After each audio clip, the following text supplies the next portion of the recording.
খুলনার তেরোখাদায় সনাতন ধর্মাবলম্বীদের অন্যতম ধর্মীয় উৎসব শ্রী শ্রী জগন্নাথ দেবের রথযাত্রা অনুষ্ঠিত হয়েছে।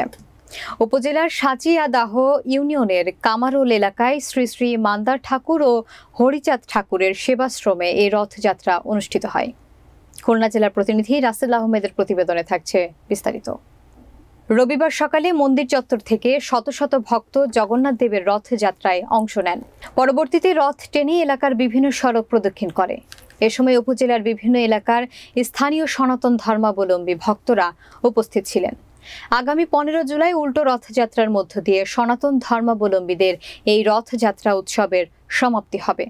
রথযাত্রা শেষে আগত ভক্তদের মাঝে মহাপ্রসাদ বিতরণ করা হয়। মান্দার ঠাকুরের আশ্রমে নব রথ আমরা সক্ষম করেছি, কিন্তু এই রথ নিয়ে বাইরে বেরোনোর মতন কোনো পরিস্থিতি নেই। সরকার মহোদয়ের কাছে আমাদের দাবি, তিনি যেন আমাদের দৃষ্টি আকর্ষণ করেন আমাদের মন্দির এবং আমাদের সামনে যে রাস্তা আছে এই রাস্তার সংস্কার দ্রুতভাবে করে। এবং আমরা হিন্দু মহোদয় থেকে সবার আকুল আবেদন যে সুন্দরভাবে আমাদের এই ধর্ম প্রতিষ্ঠান যেন আমরা সামনের দিনগুলো আরও অগ্রসর করতে পারি।